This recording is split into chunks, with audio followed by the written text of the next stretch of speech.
आपल्याकडे आलेले ना एकूणच देशावरती झालेला हल्ला आहे। या दहशतवादी हल्ल्याने पुन्हा एकदा या देशामध्ये जे काही जम्मू असेल, काश्मीर असेल, इथलं जे काही वातावरण एकदम चांगलं सुरू होतं, पर्यटन वाढलं होतं, लोक खूप चांगल्या पद्धतीनं त्या ठिकाणी जात होती आणि हेच कुठंतरी मला असं वाटतं की देश विघातक शक्तींनी हेच हेरलं आणि एक दुर्दैवी असा एक हल्ला या देशावरती झाला आहे।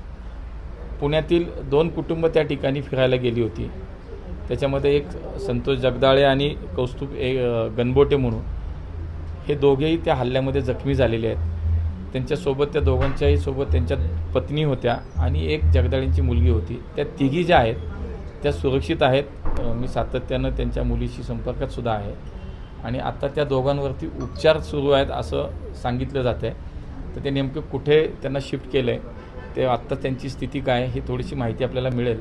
पण ह्या तिघी जणी आहेत ह्या त्या निश्चितपणे सुखरूप आहेत आणि ताबडतोब लवकर आता त्यांना मदत कशी होईल याच्यासाठी प्रयत्न चालू आहेत। अनेक कुटुंब किंवा अनेक लोक महाराष्ट्रातून, पुण्यातून आत्ताही आपण पाहिलं जम्मू काश्मीरला फिरायला गेलेले आहेत मागच्या काही दिवसापासून। त्यामुळे त्यांच्याही सातत्यानं आता काही लोकांचे फोन्स येत आहेत, तेही काही घाबरलेले आहेत। त्यामुळे त्यांना लवकरात लवकर महाराष्ट्रात आणण्यासाठी म्हणून, पुण्यात आणण्यासाठी म्हणून मग कुठलीही व्यवस्था असेल, रेल्वेची असेल, विमानाची असेल, त्यासाठी तिथल्या जी काही प्रशासन आहे त्याच्याशी आम्ही संपर्कात आहोतच।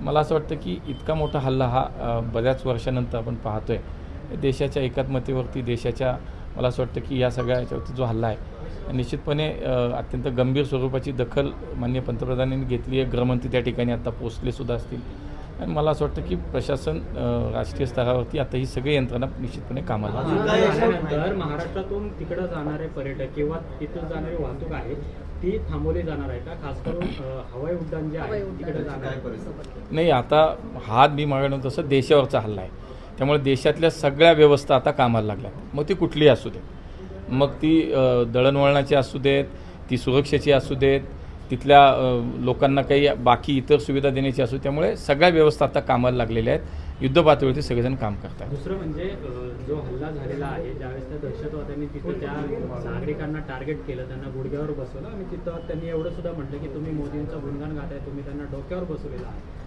त्यानंतर त्यांनी हा हल्ला केलेला आहे। क्रूर पद्धतीने नाव विचारून नाही, म्हणूनच ही धर्मांध शक्ती जी आहे, ज्या पद्धतीनं इतक्या वाईट पद्धतीनं ज्या पद्धतीनं हा हल्ला झाला आहे, मला असं वाटतं की हे कदापि सहन केलं जाणार नाही आणि ह्याच्यातलं कोणालाही सोडलं जाणार नाही, हे पंतप्रधानांनी सुद्धा सांगितलं आहे। मला असं वाटतं की थोडंसं आता याच्यावरती वेळ काय नेमकं आहे, सत्य परिस्थिती आहे ती समोर येईलच आपल्याला। नाही, मी आपली लोक जी अडकली त्यांच्या संपर्कात आहे, ज्या कुटुंबावरती हल्ला झाला त्यांच्या नातेवाईकांच्या संपर्कात आहे।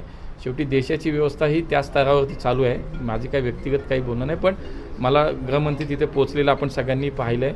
आज पंतप्रधान स्वतः ह्या सगळ्या विषयात त्याच्यातमध्ये स्वतः कडक पद्धतीनं त्यांनी इशारा दिला आहे, तेही बोलत आहेत। मला असं वाटतं की मला महाराष्ट्र म्हणून आणि पुणे म्हणून जी माझी लोक अडकली आहेत मी त्याच्यासाठी काम करतो। जनतेमध्ये मोठा रोष निर्माण झाला आहे आणि पाकिस्तानला धडा शिकवण्याचं मागणी होते। याच्या मागे जे कोणी असेल त्याला कदापि सोडलं जाणार नाही, मी तुम्हाला सांगतो।